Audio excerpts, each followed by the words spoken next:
Hi, I'm Cram, and today we're taking a look at the final part of Bioshock Infinite's storyline in the last downloadable content pack entitled Bioshock Infinite Burial at Sea Episode 2. From the off, it has to be said there's no real need to have played Episode 1, as players can jump into the feminine shoes of Elizabeth and wander the dark, moody rooms, labs and corridors without fear of missing out. The premise of the story sees Elizabeth's attempt at saving one of the little sisters, who she previously abandoned in some sort of noble cause, although along the way her struggle becomes a true test of character as she performs tasks for a returning character players will be familiar with from the original Bioshock.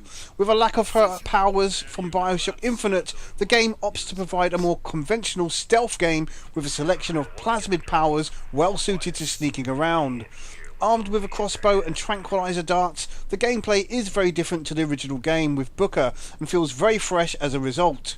Naturally, devoid of her inner strength, Elizabeth is pretty weak, and so the use of cunning and sneaking feels very accomplished to the point of playing like a very different game. Ammo is naturally scarce, and when confronted by groups of enemies, players really do have to use all the tools they are given to survive.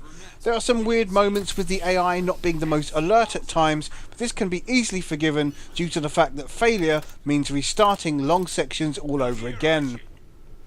Without spoiling the story, the game takes players on a wonderful journey across several locations and a return to Rapture for a bit of diversity, and whilst drenched in a lot of fluff via conversations and collectible audio tapes, the storytelling is still top quality and draws you in every step of the way, as players make horrific discoveries as they piece together bits of a larger puzzle whilst performing what is essentially a series of fetch quests.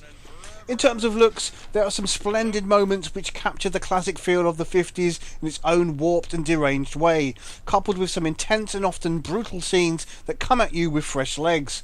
Whilst the game maintains the utmost quality expected from the series, there's still plenty of graphical effects that really stand out and look extremely polished.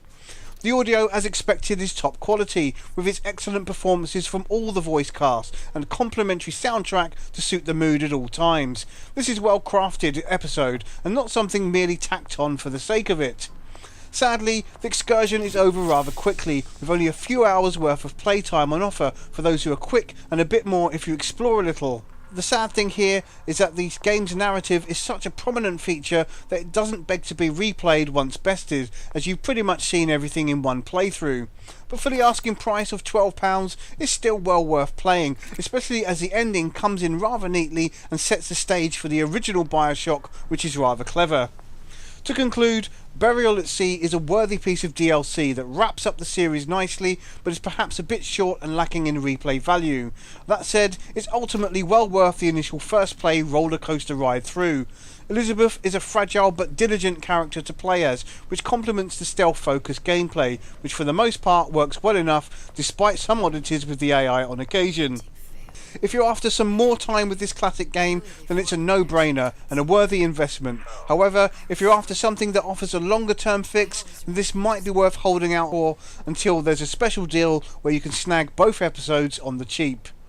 Bioshock Infinite Burial at Sea Episode 2 scores 8.5 out of 10. I'm Cram, thanks for watching.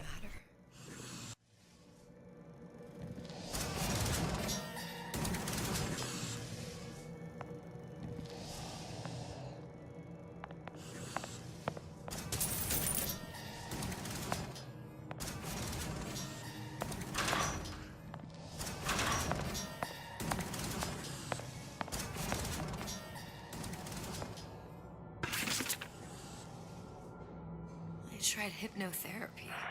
On the Songbird. How'd that go? About as well as you'd expect.